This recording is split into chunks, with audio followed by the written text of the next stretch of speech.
I'll just take a couple of minutes. I feel like I have 7 minutes. And talk about my friend over here, Sir Gawain, who is this cool thing that's been in my household for a long time. And why I call him Sir Gawain is because I'm a fan of Sir Gawain and the Green Knight, the poem that at university we went over it, and I don't know what it was, but I love that story. I love the whole idea of it. The Green Knight. Sir Gawain is this pure knight who's supposed to, the Green Knight just rolls into King Arthur's court and basically challenges them to be like, you guys are not as cool as you think you are. And Sir Gawain's like, the king's not even going to respond to you because he's so great. I'm going to step in and I'm going to take you down on his behalf, basically. And he's known as like the most pure, noble knight that in all of King Arthur's court. So then he has to go on this crazy quest to confront the Green Knight, who's basically like okay, come find me. In a year's time or something. I can't remember all the details, but then, in a classic D&D type of thing, Sir Gawain goes on that quest to fight the Green Knight.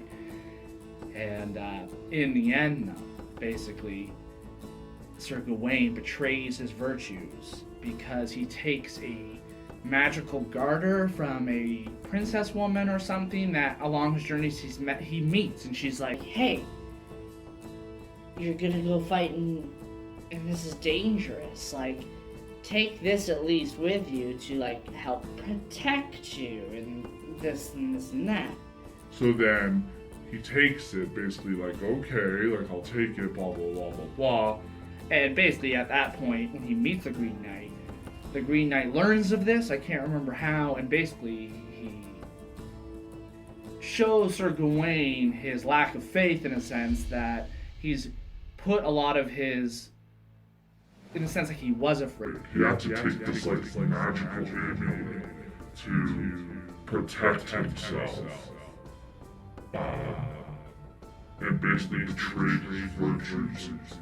I can't remember all the details in that sense. But I kind of love that. So I forget how it all kind of ends, to be honest with you, but I just always like that. Like Sir Gawain realizes he kind of abandoned his, faith in God, faith in the king, his knightly virtues. He was basically putting his faith in this piece of this article or this lock of hair or whatever it was from this woman, and I don't know. It was just like, it's just a cool story. I'd actually have to reread it to I forget exactly what happens. But basically, it is kind of like Sir Gawain is defeated in a sense, and it's really cool. So I just like Sir Gawain a lot, and so I thought I'd name this knight after him. So check out Sir Gawain and the Green Knight. It could give you cool ideas for D&D missions. I do want to do something like that, where maybe there is this magical knight who lives out, who represents more of a nature.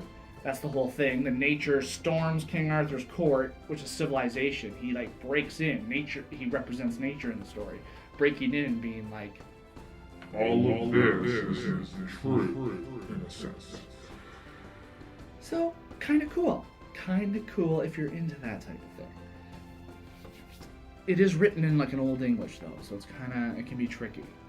It takes me a few read-throughs, and like I said, it's even kind of hard to remember some of the details because there is, the way it's written, it's hard to remember. It's like, wait a minute, what happens?